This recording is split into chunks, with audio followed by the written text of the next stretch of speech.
नमस्कार दोस्तों, मैं अंकुर उपाध्याय स्वागत करता हूं आप सभी का आपके अपने YouTube channel share market analysis में।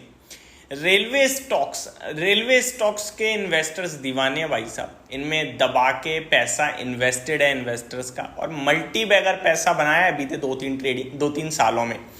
अगर इन्वेस्टर्स की बात करें तो लगभग 30 रुपये वाला IRFC, ऑलमोस्ट 30 भी नहीं, 25-20 रुपये वाला IRFC कहूँगा, ये आपके लिए 200 रुपये हो गया। 18 रुपये हो गया था इस स्टॉक का भाव। 26 रुपये का इशू प्राइस था, मुझे अच्छे से याद है, मैंने खुद IPO में पैसा लगाया था। और ये IPO के 1.5 साल तक अपने इशू प्राइस से नीचे रहा था।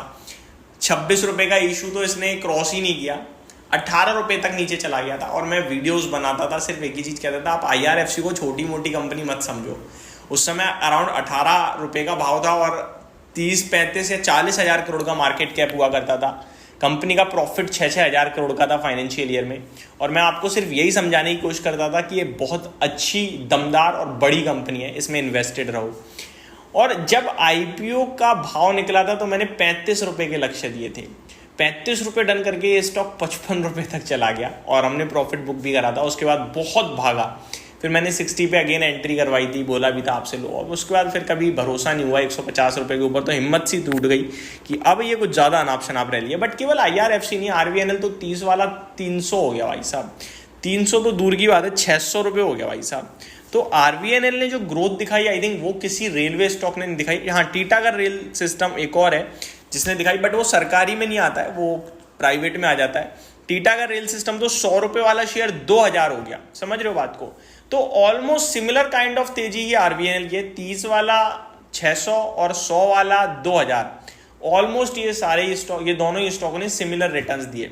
लेकिन अभी टीटागढ़ जो है वो आपका लगभग 2000 तो नहीं गया, एग्जैक्टली 1900 गया। 1900 वाला 1300 पे है। और RVNL की बात करूं मैं तो ये 600 वाला, 650 वाला अभी वापस से थोड़ा सा नीचे आया, लेकिन अभी फ्राइडे को वापस तेजी में दोबारा ऊपर आ गया है 550 रुपये। तो करेक्ट आपका टीटागढ़ ज़्यादा हुआ है और RVNL कम हुआ है। अब सवाल सिर्फ इन्वेस्टर्स का सिंपल सा है भैया कि क्या इनमें दोबारा उतना ही बड़ा पैसा बनेगा, क्या दोबारा लिया जा सकता है। तो देखो, पहले हमें ये समझना है वो तेजी जो आई थी उसके पीछे रीज़न क्या था। रीज़न था रेलवे का। रेलवे में जो सरकार ने लास्ट ईयर के बजट में जो चीज़ें अनाउंस करी उसका डायरेक्ट प्ले देखने को मिला हमें पूरे रेलवे क्षेत्र में। ऑर्डर्स की बात करें तो अब भी कमी नहीं है। वंदे भारत पे सरकार पूरी तरीके से फोकस्ड है और बनाया जा रहा है वंदे भारत को। और वंदे भारत जो ट्रेवलर्स हैं उनको पसंद भी आ रही है कि हाँ जी, बेहतरीन चीज़ है एक देश की, है ना। तो मेरे को लगता है वो अभी और प्ले होगा। लेकिन वैल्यूएशन नाम की चीज़ होती है एक बाजार में। आप किसी चीज़ को पहले 10 के मल्टीपल्स देते थे, अभी अचानक से आप 80 के मल्टीपल्स देने लगो तो शेयर 8 गुना तो मल्टीपल्स के दम पर ही हो गया। ऊपर से उसकी अर्निंग अगर डबल हो गई तो 16 गुना शेयर का भाव होना तय है। तो वो चीज होते हुए दिख रही है कुछ स्टॉक्स में रेलवे की। उनमें से एक नाम RVNL भी है। तो मेरे को लगता है मल्टीपल्स बहुत ज्यादा मिल रखे हैं इस समय, बहुत महंगे वैल्यूएशंस लगते हैं। 1,13,000 करोड़ के मार्केट कैप पे RVNL ऑलरेडी ट्रेड करता है और अब इसमें बहुत कम लेवल पे काम हो रहा है। क्रेज कहीं ना कहीं इन्वेस्टर्स का अभी इनसे दूर होता हुआ दिख रहा है। टेक्निकल टर्म्स पे थोड़ा वीक हो रहा है। मैं प्ले करूंगा ये 420 रुपये तक नीचे में जा सकता है। काफ़ी लोग मुझसे इस बात पे डिसएग्री कर जाएंगे, कुछ लोग ट्रोल भी करेंगे, उल्टा सीधा कमेंट भी करेंगे, चलेगा। बट क्योंकि अगर यहाँ से 400 हुआ तो बड़े लेवल पे गिरावट हुई, और अगर यहाँ से 600 गया तो केवल 10% बढ़ा है। लेकिन आप मेरे से बोलो 600 रुपये के भी और कितनी ऊपर की तेजी है, तो वो कहना बहुत मुश्किल हो जाएगा। 650 मैक्सिमम लेवल पे 20% हो सकता है, बट डिप देखा जाए तो काफ़ी ज़्यादा हो सकती है मेरे को लगता है। तो वेट करने में ज़्यादा भलाई है। और गलती से अगर 600 या 650 हो गया तो इसके मल्टीपल 100 टाइम्स की वैल्यू पे चलेंगे। 100 टाइम का PE आप किस बेस पे दे सकते हो, ये बताओ, किस बेस पे दे सकते हो। तो वो मेरे को नहीं लगता मिलना चाहिए। तो ये हो गया आपके लिए RVNL पे। अब इसी क्षेत्र में ना देखो, रेलवे में RVNL, Jupiter wagons, IRCON international, Titagarh rail system, ये रेलवे इंफ्रास्ट्रक्चर कंपनी है, ठीक है। इनका एक क्षेत्र थोड़ा सा अलग है और IRFC का थोड़ा अलग है। IRFC फाइनेंसिंग कंपनी है रेलवे को। IRFC फाइनेंस करती है। ये सारी कंपनियां काम करेंगी, रेलवे आगे बढ़ेगी और रेलवे को फाइनेंस करेगा IRFC, Indian railway finance corporation. तो कभी भी हमें RVNL या इन सब से ना IRFC को कंपेयर नहीं करना चाहिए। उसका अलग बिजनेस है, उनका अलग बिजनेस है।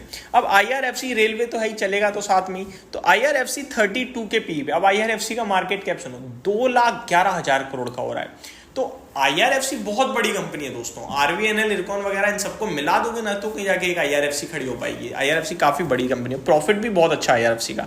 अभी यहाँ भी इन्वेस्टर्स का थोड़ा वॉल्यूम पार्टिसिपेशन कम दिख रहा है मुझे, लेकिन कंपनी का स्टॉक देखा जाए तो ठीक है, 32 के पी पे है। मुझे अच्छे से याद है स्टॉक 15 के पी पे पहले भी ट्रेड करता था, अभी 160 के आसपास ट्रेड कर रहा है, 161 की क्लोजिंग है। टेक्निकल स्ट्रक्चर पे 135 पे एक स्टॉप लॉस प्लेस्ड है, वो काफ़ी नीचे दिख रहा है बट वो प्लेस्ड है, वो काफ़ी अच्छा स्टॉक, वो काफ़ी अच्छा लेवल हो जाएगा। तो मेरे को लगता है वहाँ पे आ जाए, उसके आसपास पहुँचे 140, 45, 42, तो वो लेने वाला भाव होगा IRFC में। वहीं कहीं निवेश के मौके तलाशें और इस स्टॉक में आप चाहो तो लंबी अवधि के लिए होल्ड कर सकते हो करंट लेवल से भी।